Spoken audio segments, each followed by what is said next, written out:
அகர முதல எழுத்தெல்லாம் ஆதி பகவன் முதற்றே உலகு.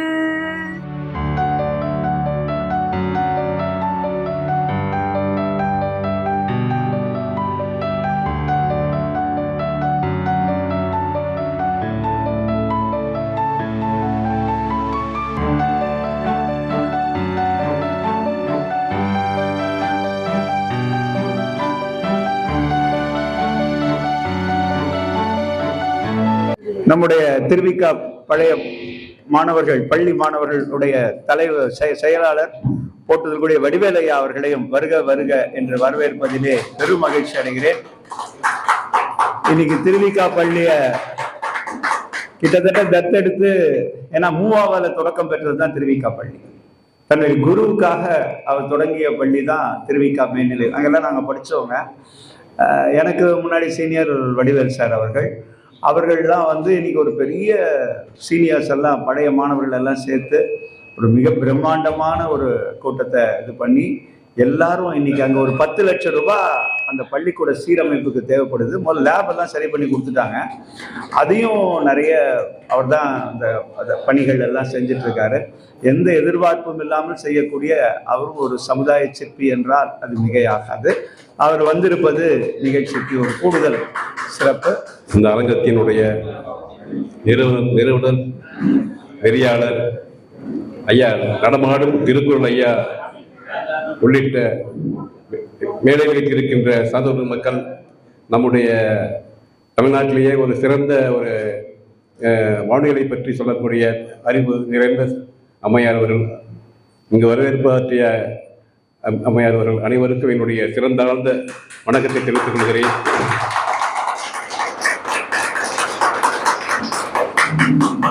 டாக்டர் பூவா மணிமொழிகள் எனக்கு இட்ட அந்த கட்டளையை என்னால் இயன்ற அளவுக்கு 5 மைத்துறைகளில் செய்து பிடிக்க வேண்டும் சொன்னார்கள். அதற்கு எனக்கு அவர்களுக்கு நன்றி சொல்லிக் கொள்கிறேன். உலகம் எப்படி போனால் என்ன, நம்மால் அனைவருக்கும் நல்ல வழியில் ஆன வரைக்கும் உலகம் எப்படி போனால் என்ன, நம்மால் ஆன வரைக்கும் நல்ல வழியில் வாழ்ந்து நாளை கழிக்கலாம் என்று எண்ணியவர் தான் கோழைகள் ஆவார்கள். இது டாக்டர் மூவா எழுதிய கிபி 2000 என்ற நூலில் இருக்கு. இந்த உலகம் எப்படி போனா என்னப்பா, இந்த உலகம் இப்படிலாம் போட்டு நம்ம நல்லவனா வந்த போதும் என்ற எண்ணம் கொண்டு நம்மளாம் கோழைகள் என்று சொல்கிறார். ஏன் கோழைகள்? இந்த உலகம் எப்படி இருக்கிறது, நாடு எப்படி இருக்கிறது, உலக மக்கள் எப்படி இருக்காங்க, எப்படி ஏமாற்றப்படுறாங்க, உலக மக்கள் இப்படி வறுமையில் வாழ்றாங்க, இதை எப்படி தீர்க்கணும், அதுக்குரிய காரணம் என்ன, அந்த நோய்க்குரிய ஆரம்பம் என்ன என்று தெரியாமல் நம்ம வரைக்கும் உலகம் எப்படி போனால் என்ன, நம்மால் ஆன வரைக்கும் நல்ல வழியில் வாழ்ந்து நாளை கழிக்கலாம் என்று எண்ணியவர் நாமெல்லாம் கோடைகள் என்று சொல்கிறார் டாக்டர் மூவா அவர்கள். அதனால் நம் கோடைகள் இல்லாமல் நாம் மக்களுக்கு தம்ம வாழ்வுக்கு நல்வாழ்வுக்கு ஒரு வித்தாக அமைய வேண்டும் என்ற ஒரு வல்லவராக விளங்க வேண்டும் என்று நான் வேண்டுகிறேன். அறிவாளர்கள் உலக முற்போக்குக்கு வேண்டிய செயலாக அல்ல. அறிவாளிகள் இருக்காங்க, இந்திய நாட்டில் இருக்காங்க, உலக நாட்டில் இருக்காங்க, எல்லா நாட்டிலும் இருக்காங்க. ஆனா அந்த அறிவாளிகள் உலக முற்போக்குக்கு வேண்டிய செயலாளி அல்ல, வெறும் எண்ணம் தான். இது என்ன இருந்து பயன்படாது, செயல்படுத்த வேண்டும். அந்த உலக முன்னேற்றத்திற்கு உதவியாக இருக்கும். இந்த அறிவாளிகள் எல்லாம் செயலாளிகளாக மாற வேண்டும் என்று டாக்டர் மூவா கரித்துண்டு என்ற நூலில் சொல்றாரு. கரித்துண்டு என்பது ஒரு பெரிய நாவல், அருமையான நாவல். அது ஓவியரை பற்றியது. அதுல ஒரு சொல் வருகிறது, அறிவாளிகள் உலக முற்போக்குக்கு வேண்டிய செயலாளி அல்ல. எனவே ஐயா கருத்துப்படி நம்முடைய அறிவாளிகள் எல்லாம் செயலாளியாக மாறிவிட்டால் இந்த உலகம் தீர்ப்படும் என்று டாக்டர் மூவா சொல்கிறார். அன்னைக்கு என்ற ஒரு கடித இலக்கியத்தை சொல்லுகிறார், தமிழர்கள் உணர்ச்சி அளவில் ஊக்கம் இழந்தவர்கள். தமிழ் கத்துட்டு இருக்கோம். இந்த தமிழ் இருக்க 2 தலைமுறையா அழிஞ்சிட்டு இருக்கு. ஆனா தமிழர்கள் உணர்ச்சி அளவில் ஊக்கம் இழந்தவர்கள், வாய்ச்சொல் அளவில் வீரம் இழந்தவர்கள். வாய்ச்சொல்ல தான் அவங்களுக்கு வீரம் இருக்க தவிர செயல் இல்லை. இந்த 2 மட்டும் பெற்றவர்களால் ஒரு நாடு முன்னேற்றம் அடைய முடியாது என்று டாக்டர் அன்னைக்கு என்ற கடித நூலில் சொல்கிறார். இந்த நாட்டில் சொன்னபடி செய்ய ஆள் இல்லை. இந்த நாட்டுல சொன்னபடி செய்ய ஆள் இல்லை, ஆனால் கண்டுபிடி சொல்ல ஆள் ஏராளம் அப்படின்னு தம்பிக்கு என்ற ஒரு கடித இலக்கியத்திலேயே சொல்றாங்க. தம்பிக்கு என்ற கடிதத்துல தம்பிக்கு சொல்ற மாதிரி டாக்டர் மூலம் எழுதுறாங்க, இந்த நாட்டில் சொன்னபடி செய்ய ஆள் இல்லை, ஆனால் கண்டுபிடி சொல்ல ஆள் ஏராளம். அந்த தம்பிக்கு என்று சொல்றாருங்க, கண்டதை சொல்வதற்கும் செய்வதற்கும் அறிவு தேவையில்லை, அறிவற்ற ஜீவன்களை செய்து. ஆனால் கண்டதை சொல்வதற்கும் செய்வதற்கும் அறிவு தேவையில்லை, அதற்குரிய காரணம் அறிந்து திருந்துவதற்கும் செயல்படுவதற்கும் அறிவு தேவை. இதுதான் நம்முடைய ஆசான் வள்ளுவர் சொல்றாரு, ஓதி உணர்ந்தும் பிறருக்கு உரைத்தும், ஓதி உணர்ந்தும் பிறருக்கு உரைத்தும் தான் நனகா பேதேறியும் இல்லை. அதாவது அவங்களை வந்து அறிவியலிகள் கிடையாது, நல்லா படிப்பாங்க, தலையாட்டுவாங்க, புரிஞ்சுக்குவாங்க, உள்ளத்துல வந்து ஏற்றிக்குவாங்க, அப்படி விழித்து தலையாட்டிட்டு கருத்துல வந்து பழைய வழிக்கு போயிடுவாங்க. அப்படிப்பட்டவர்கள் அறிவியல்கள் சொல்றாரு, அவனை வந்து அறிவியல்கள் உலகத்துல கிடையாது சொல்றாரு. அதனால நம்ம வந்து முடிந்த அளவுக்கு நம்முடைய இயற்கை சூழல் இருக்கு, செயற்கை சூழல் இருக்கு, வள்ளுவருக்குரிய அத்தனையும் நாம் கடைபிடிக்க முயற்சி செய்ய வேண்டும். ஆனால் அந்த அளவுக்கு இந்த நாட்டிலே சமுதாய அமைப்பு இருக்கிறதா, அரசியல் இருக்கிறதா, பொருளாதார அமைப்பு இருக்கிறதா, சமுதாய அமைப்பு இருக்கிறதா? அரசியல் என்பது கட்சி அரசியல் நடக்குது, மக்கள் அரசியல் இல்ல. மக்கள் அரசியல் வேறு, கட்சி அரசியல் வேறு. அந்த கட்சி அரசியலால நாடு சீர்கிட்டு போயிட்டு இருக்கு. உண்மையான அமைப்பு வந்து மக்கள் அமைப்பு இருக்கணும், மக்கள் ஆட்சி நடக்கணும். இது கட்சி ஆட்சி நடக்குது. அதனாலதான் சொல்றாங்க.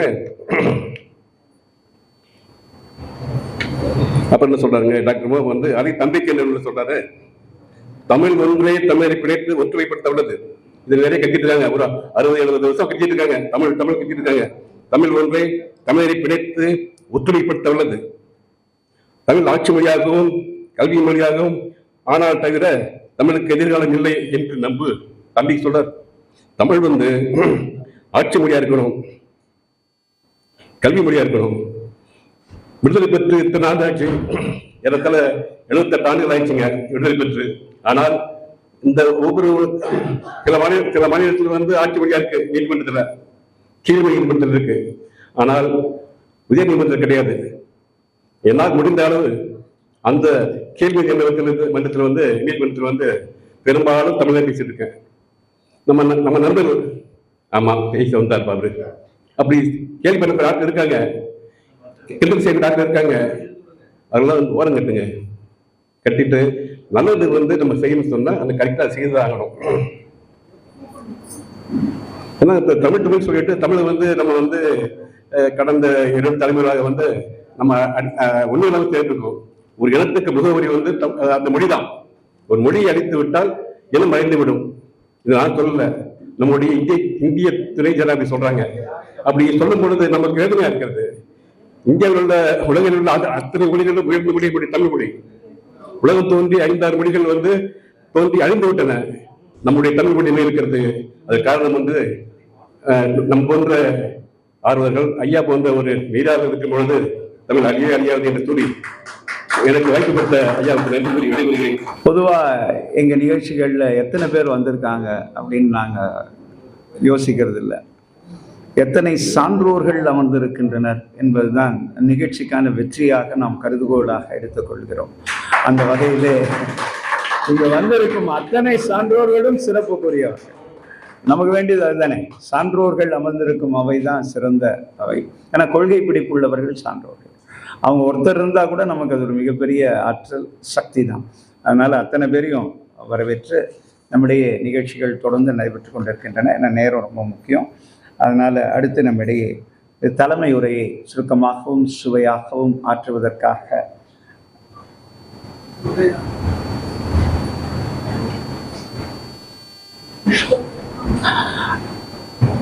டாக்டர் கமலக்கண்ணன் ஐயாவை பற்றி சொல்லணும் அப்படின்னா, நமக்கு அதாவது இன்னாருக்கு இன்னார்னு சொன்னா அது வந்து ஒருத்தர் ஒப்பிடுற மாதிரி ஆயிடும்.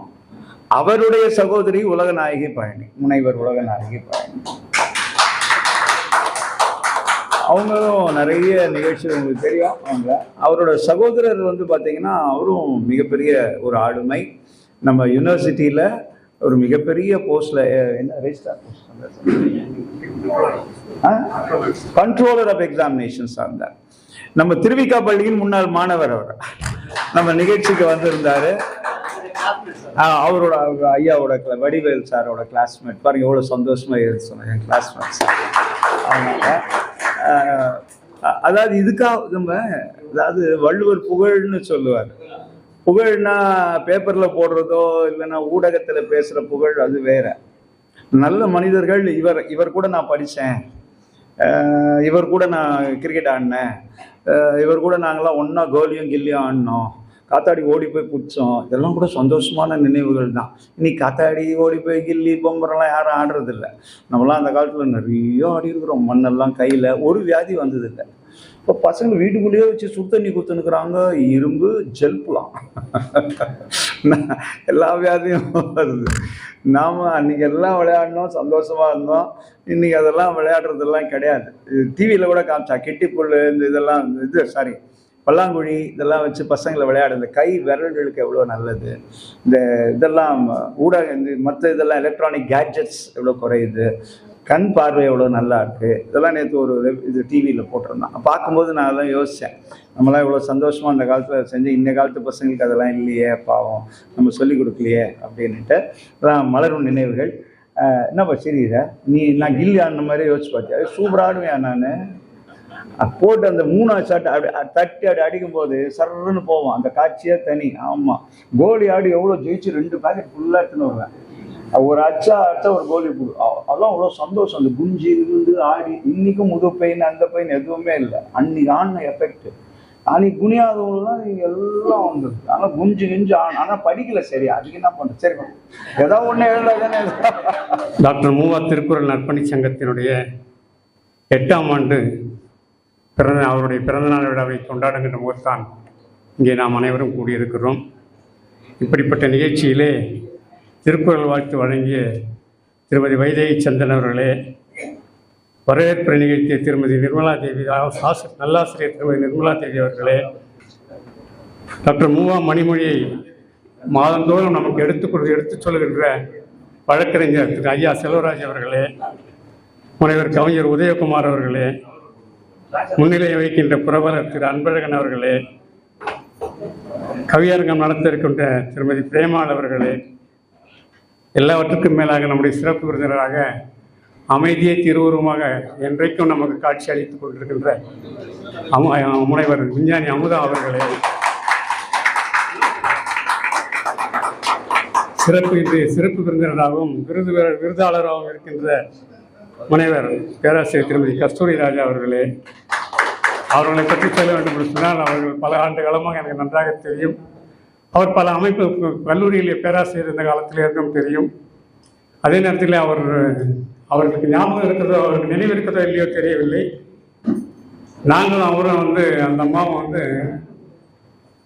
மதுரை காமராஜர் பல்கலைக்கழகம் நடத்திய ஜர்னலிசம் டிப்ளமோ கிளாஸில் வகுப்பறையில் ஒன்றாக உட்கார்ந்து வகுப்பை கேட்டவர்கள். அந்த வகையில் அவரோடு பல ஆண்டுகாலம் அவரை பற்றி நன்றாக தெரியும் என்கிறதால் அவரை வருக என்று நான் இந்த நேரத்தில் வரவேற்கின்றேன். தமிழக அரசின் அண்ணா விருதினை பெற்றவர் அவர்கள். அதே போல் நம்முடைய தலைமைச் செயலக காவல்துறை அதிகாரியாக இருக்கக்கூடிய கோமதி அவர்கள், உதயகுமார், திருமதி சோபனா உதயகுமார் அவர்கள், திருக்குறள் திருமணம் பெற்ற திரு முத்துப்பாண்டி அவர்கள், தொழில்நுட்ப மாமணி திரு வசீகரனார் அவர்கள், எல்லாவற்றுக்கும் மேலாக இந்த விருதை வழங்க இருக்கின்ற காப்பாளர் திரு ஐயா கண்ணன் அவர்கள், தமிழ் பெரியார் விருதாளத்திற்கு ரவி ராஜா அவர்கள் ஆகிய அனைவரையும் இந்த நேரத்திலே இந்த நிகழ்ச்சிக்கு வந்திருக்கக்கூடிய உங்கள் அத்துணை பேரையும் வணங்கி என்னுடைய உரையை தொடங்குகிறேன். தோன்றிற் புகழோடு தோன்றி அகிலார் தோன்றலின் தோன்றாமை நன்றி என்ற வள்ளுவரின் வாக்குக்கேற்ப ஒரு நல்ல சிறப்பான மனிதராக வாழ்ந்து மறைந்து இன்றும் அவருடைய பெயரை சொல்லக்கூடிய அளவிலே அவர்கள் தன்னுடைய படைப்புகளை இங்கே இந்த உலகத்துக்கு அழைத்து விட்டு சென்று சேருகின்ற பொழுது டாக்டர் மூவா அவர்களை நாம் எண்ணி பார்க்காமல் இருக்க முடியாது. 2 நிகழ்ச்சிகள் சொல்லி என்னுடைய தலைவரை முடித்துக் கொள்கிறேன். ஒன்று, பாரதியார் அவர்களை வாழ்ந்த காலத்திலே எத்தனை பேர் அவர்களை வாழ்த்தினார்கள், அவர்களை பாராட்டினார்கள் என்று தெரியாது. ஆனால் அது இல்லை என்று தான் சொல்லுவார்கள் பெரும்பாலும். மதுரை தமிழ்ச்சங்கம் தான் அவர் வாழ்ந்த காலத்திலே மதுரை தமிழ்ச்சங்கம் ஒரு கவிதை போட்டி நடத்தியதான். அந்த கவிதை போட்டியிலே நீங்கள் உங்கள் கவிதையை படைக்க வேண்டும் என்று பாரதியார் அவர்களே அவருடைய நண்பர்கள் எல்லாம் போய் கேட்டுக்கொண்டார்களாம். நல்ல பரிசு அன்றைக்கு 5000 ரூபாய் முதல் பரிசு மதுரை தமிழ்ச்சங்கம் கொடுக்கிறதாம். அந்த பரிசையை நான் நீங்கள் கட்டாயம் வாங்குவதில் நீங்கள் கவிதையை கொடுங்கள் என்று கேட்டார்களாம். அதற்கு பாரதியார் சொன்னாராம், இல்லை இல்லை, நடப்பது ஆங்கிலேய ஆட்சி, மதுரை தமிழ்ச்சங்கத்தாரை இந்த பரிசு கொடுக்க விடாமல் செய்து நான் எப்படிப்பட்ட கவிதையை கொடுத்தாலும் அவர்கள் எனக்கு அந்த பரிசு கிடைக்க விடாமல் செய்து விடுவார்கள். எனவே நான் கவிதையை கொடுக்க மாட்டேன், வேண்டுமென்றால் உங்களுக்கு நான் கவிதையை கொடுக்கிறேன் என்று அவர் சொல்லி, அப்போது செந்தமிழ்நாடு எனும் போதில் என்ற கவிதை நண்பர்களுக்காக கொடுத்த கவிதை தான் அந்த கவிதை.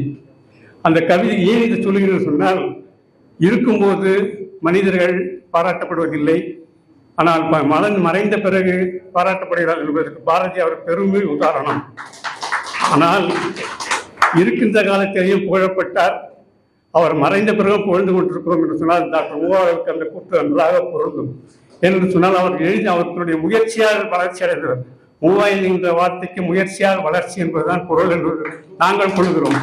அவர் எழுத்துக்களை எழுதி தன்னுடைய முயற்சிகளை எழுதினார், வளர்ச்சி அடைந்தார், இந்த சமுதாயத்துக்கு உழைத்தார், இந்த சமுதாயத்துக்கு எல்லா தன்னுடைய படைப்பிலக்கையும் அழைத்தார் என்பதுதான் மூவாவுடைய வரலாறு. அதேபோல் மூவாவுடைய எந்தெந்த யாரெல்லாம் எப்பேற்பட்ட சமுதாய உயர்ந்த மனிதர்களும் அவரை புகழ்ந்தார்கள், அவரை பாராட்டினார்கள். மற்றொரு நிகழ்ச்சி என்று சொன்னால், 1967ஆம் ஆண்டிலே காவல்காரன் என்ற எம்ஜிஆருடைய படம் ஒன்று வந்தது. இந்த படம் வெற்றிகரமாக ஓடிய படம் அது. அந்த படத்தினுடைய 100வது நாள் விழா, அதுக்கு கூப்பிட்டுருக்காங்க, போக மாட்டேன்னு சொல்லிட்டாரு. மூவா வந்து கூப்பிட்டாங்க, போக மாட்டேன். ஆனால் அதுக்கு பிறகு அந்த 1967ஆம் ஆண்டில் வந்த சிறந்த படங்களை தேர்வு செய்கின்ற குழுவுக்கு ஜூரின்னு சொல்லுவாங்க இல்லைங்களா, அதுக்கு வந்து அந்த அமைப்புக்கு தலைவராக டாக்டர் மூவா அவர்கள் நியமித்த அந்த தமிழக அரசு நியமித்தது. காவல்காரன் படம் சிறந்த படமாக அந்த ஆண்டிலே தேர்ந்தெடுக்கப்பட்டது. அதற்கு வித்திட்டவர் என்று சொன்னால் மிகையாகாது. ஆனால் அந்த நன்றி உணர்ச்சியை எம்ஜிஆர் எப்போ காட்டினார்னா, 1974ஆம் ஆண்டிலே அக்டோபர் மாதம் நினைவு. அதில் வந்து மூவா அவர்கள் மறைகிறார். மறைந்த பொழுது சென்னாயநகர் வீட்டில் தான் இப்போ வீடு, செல்லம்மாச்சரில் வீடு. அம்மாவுக்கு அவங்க அம்மையாருக்கு தெரியும், அவங்க பக்கத்து வீட்டில் அவங்க இருந்தாங்க. அந்த நிகழ்ச்சி, மூவா மறைந்த நிகழ்ச்சிக்கு இப்போ இருக்கக்கூடிய அந்த அண்ணா வளைவு இருப்பாருங்க, அங்கே வந்து எம்ஜிஆர் காத்துன்னு இருக்காரு. எம்ஜிஆர் மூவாவுடைய சிதை அந்த பக்கமாக போகுது. அந்த ஊர்வலத்தில் வந்து கலந்து கொண்டு இறுதி வரையில இருந்து இறுதி நிகழ்ச்சியை செய்துவிட்டு போனவர் எம்ஜிஆர் என்றால், இப்படிப்பட்ட நன்றி உணர்ச்சி விட்ட மக்களை எல்லாம் நாம் பார்த்திருக்கிறோம். மூவா அவர்களுக்கு அவர் செய்த நன்றி, அவர் செய்த உதவிக்கு அவர் செய்த நன்றியை நாம் எண்ணி பார்க்கிறோம். இப்படி பல மனிதர்களோடு பழகிய காரணத்தினால்தான் இப்படி மூவா நம்முடைய இந்த நிகழ்ச்சியை நடத்தி கொண்டிருந்த தாமோதரன் அவர்களோடு நமக்கு தொடர்பு ஏற்பட்டதோ என்னவோ என்று நான் கருதுகிறேன். ஏன்னு சொன்னால், மூவாவை பற்றி பேசுவதற்கு எத்தனையோ அமைப்புகள், பல அமைப்புகள், எத்தனை அமைப்புகள் இருக்குது நமக்கு தெரியாதுன்னா அவர் சொல்லுவார், இந்த ஒரு அமைப்பு தான் இருக்குதுன்னு. ஆனால் இந்த ஒரு அமைப்பை ஒழுங்காக நடத்தி இந்த ஆண்டுதோறும் அவருக்கு நினைவு நாளை நாம் கொண்டாடி அவருடைய புகழை பாடுகின்றோம். அதே நேரத்தில் அவரை பற்றிய செய்திகளை அதிகமாக நாம் பகிர்ந்து கொள்கிறோம். இப்படிப்பட்ட நிகழ்வுகள் வேண்டும். இந்த நிகழ்வுகள் வளர்வதற்கு இந்த டாக்டர் மூவா அமைப்பு என்றென்றும் துணை நிற்கும். பல பேரை நாம் வளர்த்து கொண்டிருக்கிறோம். குறிப்பாக இளைஞர்களை மூவாத்திருக்கிற நற்பணி சங்கத்தின் சார்பிலே நம்முடைய நிர்மலா தேவி அவர்கள் போன்றவர்களெல்லாம் இருந்து இந்த அமைப்பை வளர்த்து கொண்டிருக்கிறார்கள். இந்த அமைப்பு திருக்குறளுக்கு பல பணிகளை செய்து கொண்டிருக்கிறது. அந்த பணி தொடர வேண்டும் என்று சொன்னால் நம்முடைய இலக்கிய பணிகளும் தொடர வேண்டும். அதற்கு நம்முடைய ஐயா தாமோதரன் போன்றவர் வழிகாட்ட வேண்டும் என்று சொல்லி அவரை எல்லோருக்கும் நன்றி சொல்லி என்னுடைய தலைமையை முடிக்கிறேன். நன்றி, வணக்கம். பெரியோர்கள் யார்? உற்றநோய் நீக்கி உறாமை முற்காக்கும் பெற்றியார் பேணிக்கொளல் என்ற 442வது குறள் 45வது அதிகாரம் பெரியாரை துணைக்கோடல் என்ற அதிகாரம். இருக்கின்ற துன்பங்களை நீக்கி போக்கி இனி வரக்கூடிய துன்பங்கள் என்னென்ன என்று நம்மை அறிவுறுத்தி நெறிப்படுத்தும் வல்லார்கள் இருக்கிறார்களே, இவர்களே நமக்கு பெரியார்கள் என்று சொல்வார். அந்த வகையிலே அன்புக்குரிய டாக்டர் கமலக்கண்ணன் ஐயா அவர்கள் நம்மை வழிகாட்டி நெறிப்படுத்தக்கூடிய சான்றோர். அவர் ஒரு சிறப்பானதொரு தலைமை உரையை நமக்கு நல்கி இருக்கிறார். அவருக்கு நம்முடைய வணக்கத்தை தெரிவித்துக் கொள்கிறோம். திருவிக அரங்கத்தில் நீங்க என்னங்க பேச கற்றுக் கொடுக்குறீங்க? ஒருத்தர் கேட்டார். பேசுறது எல்லாருக்கும் தெரிஞ்ச விஷயம் தானே, அவன் இப்ப நிறைய பேசுறானே, பிரச்சனையா தானே அப்படின்னு ஒருத்தர் என்ன கேட்டார். நல்ல கேள்விதான் அது. ஏன்னா பேச்சால நன்மையும் வருது தீமையும் வருது. அன்னைக்கே வள்ளுவர் உணர்ந்துதான் 642வது குறளை சொன்னார். ஆக்கமும் கேடும் அதனால் வருதலால் காத்தோம்பல் சொல்லின்கண் சோர்வு. ஆக்கமும் சொல்லாலதான் கேடும் சொல்லாலதான். நம்ம அரங்கத்துல சொன்னோம், இந்த பேச்சு பயிலரங்கம் பேச்சு கத்துக் கொடுக்கறது இல்லை. ஏன்னா யாருக்கும் பேச்சு கத்துக் கொடுக்க முடியாது, அதான் உண்மை. இன்னைக்கு இதையே நம்ம உலகம் மாத்துது. Personality development காசாக்குறாங்க. யாருக்கும் பேச்செல்லாம் கற்றுக் கொடுக்க முடியாது. Communication is an art, cannot be touched, be caught சொல்லுவாங்க. அது சொல்லிக் கொடுக்கும் கலை அல்ல, பற்றி கொள்ளும் பண்பாடு. ஸோ பேச வைக்கிறதுல நாங்க என்ன சொல்றோம்னா, அப்ரிஷியேட் அதர்ஸ். அடுத்தவரை பாராட்டுங்கள், இயன்றவரை பாராட்டுங்கள். அதுதான் நீங்க செய்ய வேண்டிய விஷயம்.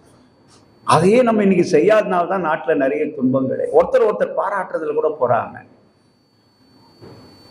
ஆங்கிலம் வளர்ந்த அளவு தமிழ் வளரவில்லையே என்று ஏங்குகிறோமே நாம். டாக்டர் மூவா சொல்றாரு, தமிழ் நல்ல மொழின்னு நல்ல மொழின்னு பாராட்டின்னு தெரியாத வல்ல மொழியா எப்ப ஆக்க போறேன்னு கேக்குறாரு. மூவாவோட கேள்வி அது. நியாயம் தானே? வல்ல மொழியை எப்படி ஆக்கணும்? எல்லாரையும் பாராட்டுங்க, தமிழ்ல பாராட்டுங்க. மதன் வந்தாரா? பொறியாளர் மதன். மதன் வந்திருக்காரு, சந்தோஷம், மகிழ்ச்சி. காளி வந்தாரா? காளி வந்தாரு, மகிழ்ச்சி. அவ்வளவுதான். ஆவின் ரங்கனா வந்தாரு, யோகா கிருபா வந்தாரு. ஒவ்வொருத்தரையும் இவனடா எல்லாரையும் சொல்லுங்கிறானே. வித்யா வந்தாங்க. யாரு? எங்க ஸ்ரீ வித்யா 2வது ஜெனரேஷன், அவங்க வந்திருக்கிறாங்க. இது மாதிரி நம்ம கண்ணன் ஐயா எதுக்கும் வரமாட்டாரு, ஆனா நிகழ்ச்சினா இப்படியா வந்துருவாரு. என்ன வேலையா இருந்தாலும் தலை தள்ளி போட்டு. ரயில்வே கண்ணன். ஆமா, சின்ன விஷயம். அண்ணாச்சி வெங்கடேசன் ஓடி வேலை செய்வாரு. யாரு? நம்மளோட கில்நகர் அமைப்பு இது நம்ம மேடம். இன்னைக்கு எங்க பிஎஃப்ல ஆபீசரா ஆகி ஒர்க் ஆகி ரிட்டையர் ஆகி இன்னைக்கு கிட்டத்தட்ட அவங்க எப்படி ஒரு 12 வருஷம் மேல 13-14 வருஷம் இருக்கும்னு நினைக்கிறேன். ஆமா இல்லையா? இருக்குமா? To my memory. அதனால இன்னைக்கு ஆக்டிவா பாருங்க, எப்படி ஒரு சின்ன காலேஜ் கேர்ள் மாதிரி வந்துக்கிறாங்க பாருங்க. வந்துட்டாங்க. இதெல்லாம் இந்த பாருங்க, இளமைன்றது தோற்றம் இல்லைங்க, நம்ம உள்ளுக்குள்ள இருக்க எனர்ஜி தான் இளமை. நிறைய பேர் நான் அதை போட்டு கொஞ்சம் முகம் வாழ்ந்த மாதிரி இருக்குது, சுருக்கம் உந்த மாதிரி. சுருக்கம் ஊந்தாதான் நான் மனுஷன். சுருக்கமே இல்லாம பல இருந்தா ஏதோ எனக்கு குறைபாடுன்னு அர்த்தம். வயசு ஆக சுருக்கம் வேணும், முடி வெள்ளை ஆகணும், இதெல்லாம் ஆனா நீ நல்லா இருக்கிறன்னு அர்த்தம். இதெல்லாம் இல்லாம சார் வயசே தெரியல சார், சின்ன பையன் மாதிரி இருக்கிறார் சார்னா அங்க ஏதோ தப்பு நடக்குதுன்னு அர்த்தம்.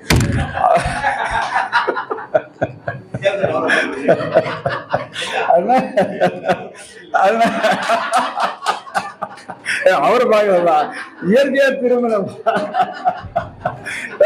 அவர் ரிட்டையர் ஆகணும்னு 5 வருஷம் கூட. ஏன் அதை போய் இப்ப சொல்லிட்டேன்னா என்ன, அவர் யாருன்னு சொல்லிட்டேன்னா, அவர் ரிட்டையர் ஆக 5 வருஷம் ஆகுது, அவ்வளவுதான். விட்டு வயசு சொல்ல கூடாது.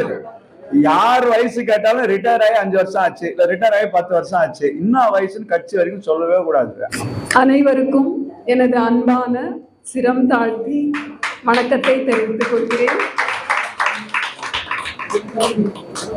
ஐயா அவர்கள் சொன்ன மாதிரி பெண்கள் விருது வாங்க போறவங்களும் நிறைய பெண்கள். இதுக்கு முன்னாடியே நான் யோசிச்சு வச்சது, பாரதியோட கவிதையோட ஸ்டார்ட் பண்ணணும் அப்படின்னு சொல்லிட்டு. மனதில் உறுதி வேண்டும், வாக்கினிலே இனிமை வேண்டும், நினைவு நல்லது வேண்டும், காரியத்தில் உறுதி வேண்டும், மண் பயனுற வேண்டும், உண்மை நின்றிட வேண்டும். இது அந்த ஆர்டர்ல படிக்கல. இந்த வரிகளை சொல்லி அதற்கு உகந்த குரட்பாக்களை, நம்ம ஐயா அவர்கள் எப்பவுமே சொல்வார் இல்லையா, குரல் சொல்லணும்னு சொல்லிட்டு, இன்னைக்கு சொல்லலை, பட் ஸ்டார்ட் பண்ணலாம்னு நினைக்கிறேன். இதற்கு உகந்த குரட்பாக்களை சொல்லி எனது உரையை துவக்க விழைகிறேன். மனதில் உறுதி வேண்டும், அதற்கு வினைத்திட்பம் என்பது ஒருவர், மனத்திட்பம் மற்றைய எல்லாம் பிற. வாக்கினிலே இனிமை வேண்டும், அதற்கு பணியுடையன் இன்சொலன் ஆதல் ஒருவர்க்கு அணி அல்ல மற்ற பிற. நினைவு நல்லது வேண்டும், உள்ளுவது எல்லாம் உயர்வுள்ளல், மற்றது தள்ளினும் தள்ளாமை ஈர்த்து. காரியத்தில் உறுதி வேண்டும், இதற்கு செலக்ட் பண்ண குறள் சிதைவிடத்து ஒல்கார் உறவோர் புதை அம்பின் பட்டு பாடூன்றும் களிறு. மண் பயனுற வேண்டும். இதற்கு எந்த குறள் சரியா இருக்கும் அப்படின்னு பார்த்தா, அப்புறம் போன முறை எனக்கு பாரதியார் கவிதைகளோட பொழிப்புரை ஐயா அவர்கள் ஒரு புத்தகம் கொடுத்திருந்தாங்க. அதுல பார்த்ததுக்கு முதல்ல ஒரு விவசாயம் சார்ந்த ஒரு பொழிப்புரை எடுக்கணுமான்னு நினைச்சேன். அப்படி பார்த்தா அந்த புத்தகத்துல பூமி பயனுற வேண்டும் அப்படின்ற ஒரு கருத்து இருந்தது. அதனால வேற ஒரு குறளை தேர்வு செய்தேன். அந்த குறள் என்ன அப்படின்னா, ஊருணி நீர் நிறைந்தற்றே உலகவா பேரறிவாளன் திரு. உண்மை நின்றிட வேண்டும். அதற்கு யாமையா கண்டவற்றுள் இல்லை எனைத்தொன்றும் வாய்மையின் நல்ல பிற. இந்த குறட்பாக்களை முன்வைத்து டாக்டர் மூவா திருக்குறள் நற்பணி சங்கத்தின் 8ஆம் ஆண்டு சார்ந்த விழா நிகழ்ச்சிகளில் 4வது முறையாக, அதாவது தொடர்ச்சியா 4வது முறையா என்ன கூப்பிட்டுருக்கீங்க. இதுல 4வது முறையாக பங்கேற்று வருகிறேன். அதற்கு இந்த பேர் அன்பிற்கும் அரிய வாய்ப்பிற்கும் முதல்ல என்னோட நன்றியை நமது நெறியாளர் முனைவர் திரு தாமோதரன் ஐயா அவர்களுக்கு எனது நன்றியை காணிக்கையாக்குகிறேன். அந்த கோவிட் சமயத்துல தான் இந்த ஆன்லைன் புலன வழி மீட்டிங்ஸ்ல நான் ஜாயின் பண்ணி அப்படி சங்கத்தில் சேர்ந்திருந்தேன்.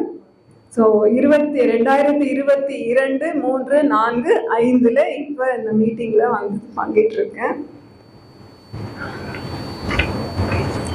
முதல்ல என்னுடைய வாழ்த்துக்கள் விருது பெறப்போகும் ப்ரொஃபஸர் முனைவர் கஸ்தூரி ராஜா மேடம் அவங்களுக்கு என்னுடைய வாழ்த்துக்கள். இதுக்கு முன்னாடி நான் அவங்கள சந்திச்சதில்லை. கொஞ்ச நேரம் பழகினதுல சொன்னாங்க, திருவள்ளுவர் எழுதிய 1330 குறட்பாக்கள் அதே தலைப்புகள்ல ஒரு புத்தகம் எழுதியிருக்காங்க. அது அங்க மேடையில வச்சிருக்காங்க. மரபினில் பூத்த மலர்கள் அப்படின்னு சொல்லிட்டு அப்படி 2-3 பக்கம் ஓபன் பண்ணதுல வான் சிறப்புல வள்ளுவர் சொன்ன அதே மாதிரி அதே லைன்ஸ்ல அப்படி எழுதியிருக்காங்க. பட் அது ஃபுல்லாவே அவங்களோட கருத்துக்கள். எல்லாருமே படிக்கணும்னு சொன்னாங்க. நானும் இதை படிக்கிறதுல ரொம்ப ஆர்வமா இருக்கேன். அதே தவிர அண்ணா ஆதர்ஷ் காலேஜ்ல ப்ரொஃபஸரா இருந்திருக்காங்க. அதுக்கப்புறம் பக்தவத்சலம் காலேஜ் ஃபார் விமென்ல ஒர்க் பண்ணியிருக்காங்க. இதை தாண்டி பேரறிஞர் அண்ணா விருது பெற்றிருக்காங்க. மற்றபடி எனக்கு அவங்கள பத்தி அதிக தகவல்கள் தெரியாது. விருதுக்கு வாங்கும் மேடத்துக்கு என்னோட வாழ்த்துக்கள். 2வது கோமதி. கோமதியை நான் ஒரு வருடமாகத்தான் பார்க்குறேன். மோஸ்ட்லி அந்த திருக்குறள் குழந்தைகளுக்கான மனன போட்டிகள் நடத்துகிற இடத்துல அவங்கள பார்த்துருக்கேன். வரும்போதே அந்த இப்போ அவங்களே ஆச்சரியம். நான் நினச்சேன் நீங்கள் யூனிஃபார்மில் வருவீங்க, நான் எதிர்பார்க்கல. ஆனால் மிடுக்கு, ஒரு தன்னம்பிக்கை பெண்மணி, சாதனை பெண்மணி. அவங்க எப்பவுமே ஒரு புன்சிரிப்போடையும் ஒரு உதவும் மனப்பான்மை. அவங்க பேசுற விதத்திலேயே ரொம்ப பாசமா பேசுவாங்க. அது எனக்கு ரொம்ப பிடிக்கும். உண்மையிலே ரொம்ப எனக்கு மகிழ்ச்சி. அவங்க இந்த விருதுக்கு ரொம்பவே you are eligible for this award. அப்புறம் 3வது நம்ம திருக்குறள் வழி இல்லற மாட்சிமை விருது பெறும் திருமதி சோபனா மற்றும் உதயகுமார். அவங்களையும் எனக்கு அதிக பரிச்சயம் இல்லை. இருந்தாலும் அந்த ஒரு கொண்ட கொள்கையில பற்று, திருக்குறள் வழி திருமணம் செய்வதில் பற்று வைத்து வாழ்ந்து காட்டிக் கொண்டிருக்கிறார்கள். அவர்கள் மேலும் பல்லாண்டு பல்லாண்டு பல 100 ஆண்டு இதே ஒற்றுமையோட எல்லா 16 செல்வமும் பெற்று வளரணும்ன்றது என்னுடைய வாழ்த்துக்கள். எல்லாம் வல்ல இறைவனையும் வேண்டிக் கொள்கிறேன். அதுக்கப்புறம் இப்போ ஐயா சொன்னாங்க, மூவாவுடைய வீட்டுக்கு பக்கத்து வீட்டில் நாங்கள் இருந்தோம் அப்படின்னு சொல்லிட்டு. இந்த மூவா சங்கத்தில் சேர்ந்ததுக்கு அப்புறமா நான் நிறைய மூவாவின் புத்தகங்கள் படிக்க ஆரம்பித்தேன். சின்ன குழந்தைகள்லாம் நமக்கு தெரியாது இல்லையா, அவங்க எனக்கு 2 சைடுமே தமிழ் ப்ரொஃபஸர்ஸ் இருந்த வீடு தான். இந்த சைடு ரா ஸ்ரீனிவாசன் ப்ரொஃபஸர், அவர் வந்து மூவா அவர்களின் மாணாக்கர். அவர் நிறைய புத்தகங்கள் எழுதும்போது என்னை கூப்பிடுவார். ஏன்னா ப்ரூஃப் ரீடிங்காக காலையில் ஸ்கூலுக்கு போகிறதுக்கு முன்னாடி கூப்பிட்டு படிமா நான் கரெக்ஷன் பண்ணணும் அப்படின்னு சொல்லுவார். அப்படி படித்து தான் தமிழ் வந்து ஆர்வம் வளர்த்துக்கிட்டது. மூவா அவர்களோட வீட்டு இந்த சைடு வலது பக்கம் மூவா அவர்களோட வீடு, இடது பக்கம் ப்ரொஃபஸர் ரா ஸ்ரீனிவாசன் அவர்களோட வீடு. வலது பக்கம் அந்த புத்தகத்தில் படிக்கும்போது அட்லீஸ்ட் இங்கே இருக்கிறவங்கள யாருமே அந்த வீட்டுக்குள்ளே போயிருக்க மாட்டீங்கன்னு நினைக்கிறேன். நல்ல அவர் அந்த இயற்கை சார்ந்து அவர் இலக்கியம் சுவைத்து கொடுத்தவர் அப்படின்னு புக்கில் படிக்கும்போது நமக்கு அந்த மெமரிஸ் பார்த்தீங்கன்னா அந்த அளவுக்கு ரிலேட் பண்ணலாம். அவங்க வீடு பின்னாடி நிறைய செடி கொடிகள் இருக்கும். வீட்டை சுற்றி ஃபென்சிங்னு போட்டது சீதாப்பழ மரங்கள் தான் இருக்கும். அதுலேருந்து நிறைய நாங்கள் அந்த பூவெல்லாம் பறிச்சுலாம் விளையாடுவோம். அவங்க தோட்டம் இந்த மீட்டிங் வரணும் அப்படின்னு சொல்லிட்டு ஏதாவது ஒரு புதிய தகவல் நம்ம தெரிஞ்சுக்கணும் அப்படின்னு ஒரு புத்தகம் படித்தேன். அது வந்து மூவா அவர்களுடைய மாணாக்கர் சௌரிராஜன் அப்படின்றவர், தட் இஸ் பொன் சௌரிராஜன் அப்படின்றவர் எழுதிய புத்தகம் மூவா. அந்த புத்தகத்தோட பேரே மூவா. அதில் அவர் எழுதியிருக்காரு மூவா அவர்களோட காலை நேரத்தில் அவர் என்ன வேலைகள்லாம் பண்ணுவார் அப்படின்றதுல ஒரு தொட்டி இருக்கும். அந்த தொட்டி ஃபுல்லாக ஒரு நீர்வீழ்ச்சியிலேருந்து நீர் விழுற மாதிரி ஒரு அரேஞ்ச்மெண்ட் பண்ணியிருப்பார்.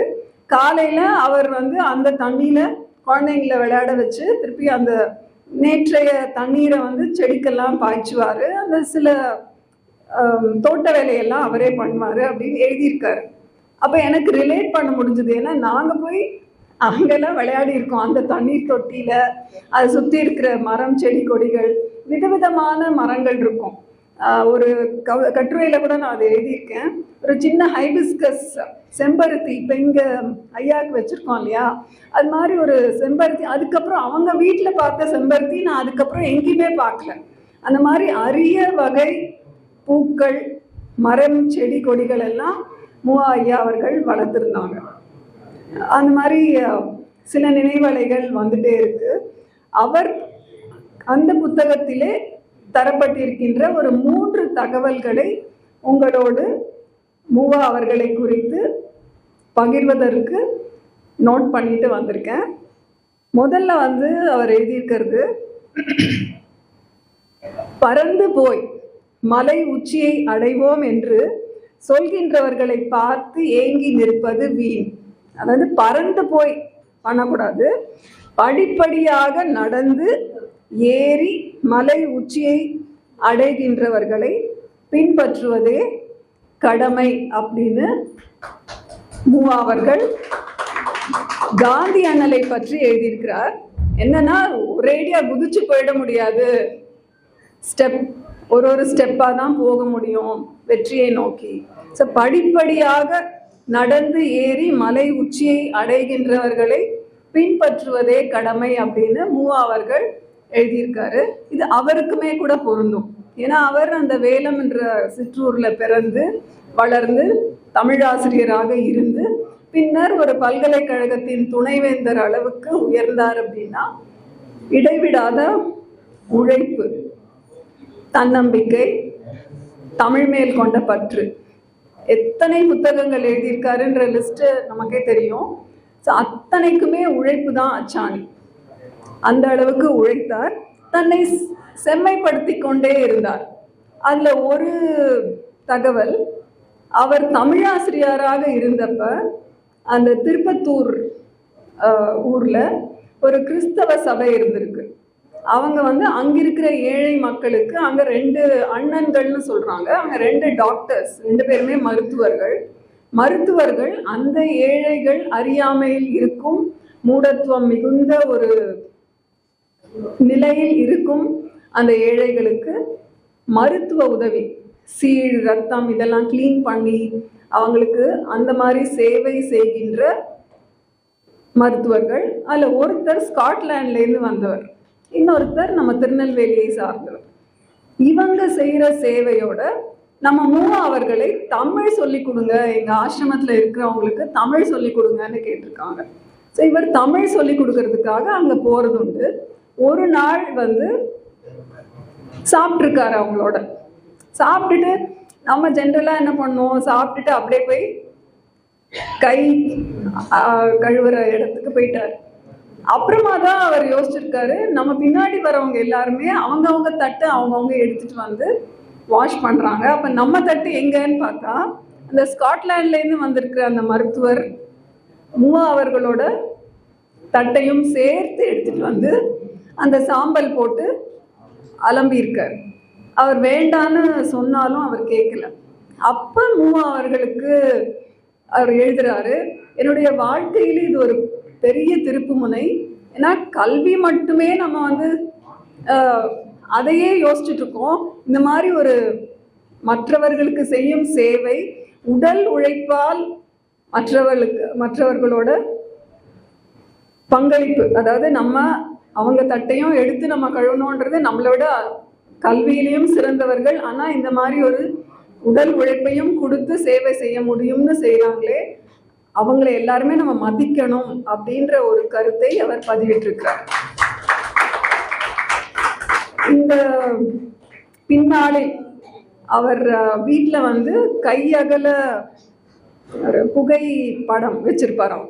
அதுல ஒருவருடைய புகைப்படம் இந்த அண்ணாவுடைய புகைப்படம் அப்படின்னு பதிவிடுறார் பொன் சௌரிராஜன் அவர்கள். ஸோ எப்படின்னா, தன்னை செதுக்கி கொண்டே மாணவர்களையும் செதுக்கும் பணியில் அவர் இருந்திருக்கார். மாணவர்களை செதுக்கும் பணியில அப்படின்னா ஒரு ஆசிரியரா, ஒரு நிறைய தமிழ் ஆசிரியர் அப்படின்றதுனால ஆஃபீஸே, தட் இஸ் வகுப்பறையே ஒரு அறிவியல் லேப் மாதிரி. ஒரு நாள் ஒரு ஜோல்னா பையில சில வெள்ளை நிற பூக்களை கொண்டு டேபிள் மேல போட்டிருக்காரு. பசங்கள்லாம் என்ன நினைச்சாங்களா, பேராசிரியர் என்ன நிறைய பூக்களை கொண்டு போட்டிருக்காரு அப்படின்னு நினைச்சாங்களாம். பார்த்தா ஒரு சங்க புலவரின் கவிதையை விளக்குவதற்காக கொண்டு அவர் அந்த பூக்களை போட்டிருக்கார். என்ன அப்படின்னா, அந்த பூ புங்கமரம் பூ. புங்கமரம் பூ என்ன கலர்ல இருக்கும், வெள்ளை நிறத்துல இருக்கும். ஸோ அந்த புங்க மலர்களை குறித்து ஒரு சங்க புலவர் அங்க எழுதியிருக்காரு, பொறிப்பூம் பொன்கு அப்படின்னு எழுதியிருக்காரு. அதை எக்ஸ்பிளைன் பண்றதுக்கு பசங்க அதை பார்த்தாங்களா என்னன்னு தெரியாது இல்லையா, அதனால அவருக்கு கிடைத்த அந்த புங்க மலர்களை கொண்டு டேபிள்ல பரப்பி இதுக்கான விளக்கம் கொடுத்து, சங்க புலவரோட அந்த இலக்கிய நயத்தோட அந்த கூரிய பார்வை அவர் எப்படி சொல்லியிருக்காருன்னா, பொறிப்பூம் பொன்கு, அதாவது பாக்குறவங்க அந்த வெள்ளை கலர்ல அப்படி படர்ந்து இருக்கிறத பார்த்தா அது ஏதோ பொறி போல இருக்கு, சாப்பிடக்கூடிய ஐட்டம்னு நினைச்சிருவாங்களாம் அப்படின்னு அந்த இலக்கிய நயத்தோட சங்க புலவர் எழுதியிருக்காருன்றத புரிய வைக்கிறதுக்காக மூவா அவர்கள் வகுப்பறையில இந்த புங்க மலர்களை கொண்டு போய் அவங்களுக்கு அதை விளக்கி இருக்கார். ஸோ அது என்னன்னா, கண்டு அறியாதனவெல்லாம் கண்ணுற காட்டி விளக்கம் பெற செய்விப்பது மூவா கடைபிடித்த கல்வி நெறி அப்படின்னு பொன் சௌரிராஜன் அவர்கள் பதிவிடுறார். மூன்றாவது ஓவச்செய்தின்னு ஒரு கட்டுரை இருக்கு. அது ஓவச்செய்தின்ற ஒரு கட்டுரை. அது அகநானூற்றிலே வருகின்ற ஒரு பாடலை குறித்தது. அது 28 வரிகள் தான். ஆனா அதற்கான கட்டுரை, ஆய்வு கட்டுரையா மூவா அவர்கள் எழுதினது 180 பக்கங்கள் கொண்ட ஆய்வு கட்டுரை. ஏன்னா சங்க காலத்துல மக்களுடைய வாழ்க்கை நெறி எப்படி இருந்தது அப்படின்றத நம்ம இந்த காலகட்டத்துல புரிஞ்சுட்டு, அந்த ஒரு புலவர் எழுதிய வரிகளோட உள்ளார்ந்த மீனிங் என்னன்னு நமக்கு தெரியாது இல்லையா. ஸோ அதனால அது என்னவா சொல்லியிருப்பாரு அப்படின்றத ஒரு ஆய்ந்து அந்த காலகட்டத்துல ஒரு தலைவன் பொருள் தேடுறதுக்காக, வறுமையினால பொருள் தேடுறதுக்காக ஒரு இடத்தை விட்டு வேற இடத்துக்கு போறாரு. ஆனா அந்த தலைவி கை குழந்தையோட நிக்கிறா. இவர் போனா திரும்பி வருவாரான்னு தெரியாது இல்லையா. அந்த காலத்துல இந்த மாதிரி டிரான்ஸ்போர்டேஷன் அதெல்லாம் ரொம்ப கம்மி. ஸோ அதனால போனா திரும்பி வருவானா தெரியாது. ஆனா பொருள் தேடுதான் போறாரு. அப்ப நம்ம வந்து இங்கேயே இருந்து வர்றதை வச்சுட்டு இருக்கிறத விட அவர் எங்கேயோ போய் நம்ம வந்து இருக்கிறது எப்படி அப்படின்றத முகக்குறிப்பால் உணர்த்துவதற்கு ஒரு வரியை குறிப்பிடுகிறார் புலவர். அந்த வரிக்கான விளக்கம் எப்படி தரணும் அப்படின்றது மூவாவால பல நாட்கள் சிந்திச்சு அவர் சரியான விளக்கம் என்னவா இருக்கும் அப்படின்றதுக்கு யோசிச்சு சடனா ஒரு நாள் அந்த வேலம் ஆற்றங்கரை ஓரத்துல தான் அவருக்கு படிச்சுன்னு ஒரு மீனிங் உதயமாயிருக்கு. அதை தான் எழுதியிருக்காரு. அந்த மாதிரி ஒரு 7 விதமான விளக்கங்களை கொடுத்து தான் அந்த ஆய்வு கட்டுரை அவர் எழுதியிருக்காரு. இப்படி ஒரு தகவல் சரியான முறையிலே போய் மாணாக்கர்களை சென்றடைய வேண்டும் என்பதற்காக மிகுந்த பிரயத்தனம் எடுத்தவர் மூவா அவர்கள். இந்த மாதிரி எல்லாருமே அந்த கல்வி நெறி பசங்களை போய் சென்று அடையணும் அப்படின்றதுக்கான அவர்களுடைய முயற்சிகள். சார் சொன்னாரு, மூவா அப்படின்னா முயற்சியால் வளர்ச்சி அப்படின்னாரு. எவ்வளவு அழகா அவர்கள் சொன்னாங்க. அந்த மாதிரி படிப்படியா வளர்ந்து சாதனை மனிதராக மூவா அவர்கள் விளங்கினார். அவங்க போன தடவையும் நான் இதை தான் சொன்னேன். மூவா அவர்களுக்கு 3 மகன்கள். அவங்க இந்த அளவுக்கு விழா எடுக்கிறாங்களோ இல்லையோ நிச்சயமா தெரியாது. ஆனா நம்ம தாமோதரன் ஐயா அவர்கள் மூவா அவர்களுக்காக இந்த ஒரு பெரிய சங்கத்தை நிறுவி இந்த அளவுக்கு அவரை குறித்த தகவல்களை பரிமாற்றம் செய்வதிலேயும் சரி, அவரின் புகழ் பரப்புவதற்காகவும் இத்தனை பேரும் சேர்ந்து தொண்டு செய்கிறீர்கள். உங்க எல்லாருக்குமே நான் வந்து என் தரப்புல இருந்து மீண்டும் ஒரு முறை நன்றியை சொல்லிக் கொள்கிறேன். ஏன்னா எல்லாருமே அந்த மீட்டிங்லலாம் வந்து அவர் தர்ற தலைப்புகள், தாமோதரன் ஐயா தர்ற தலைப்புகள்ல எல்லாம் கவிதைகள், பேச்சு, அப்புறம் வேற என்ன கம்பேரிசன், ஒப்பீடு இதெல்லாம் பண்ணி ஒருத்தருமே வந்து ஒரு மாதமும் நம்ம வந்து நிறைய கத்துக்கிறோம். அந்த வகையில இது ஒரு பெரிய சேவை நம்ம தாமோதரன் ஐயா அவர்கள் செய்யறாங்க. நாங்கெல்லாம் ஆக்டிவா பங்கேற்க முடியறதில்லை. பட் பங்கேற்கும் உங்களுக்கு எனது சிரம் தாழ்த்தி நான் நன்றி சொல்லிக்கிறேன். மேலும் இந்த சங்கம் ஆள் போல் தழைத்து அறுக்கு போல் வேரோடி எல்லா விதத்திலையும் வளரணும் அப்படின்றது என்னுடைய வேண்டுகோள். அதாவது இந்த கேண்மை, ஒரே ஒரு வரியை சொல்லிடுறேன். நன்னெறியில ஒரு வரி, நல்லார் செய்யும் கேண்மை நாள்தோறும் நன்றாகும். அதாவது ஒரு நல்ல சுற்றம், நல்லவர்களோட நம்ம ஏற்படுத்திக்கிற நட்பு நாள் செல்ல செல்ல தினந்தோறும் நன்மை செய்வதாக அமையும். அதே மாதிரி உங்களோட, நானும் அதில் ஒருத்தி, எல்லோரோட பங்களிப்புனால எல்லாருமே கற்றுக்குறோம் இல்லையா? ஒரு நாளும் ஒன்று கற்றுக்குறோம். அதே மாதிரி நம்ம நிறைய கற்றுட்டே இருக்கணும், நல்ல வளர்ச்சி அடையணும் அப்படின்றது என்னுடைய பிரார்த்தனை. மீண்டும் ஒரு முறை என்னை இங்கு அழைத்தமைக்கு நன்றி சொல்லி எனது உரையை முடிக்கிறேன்.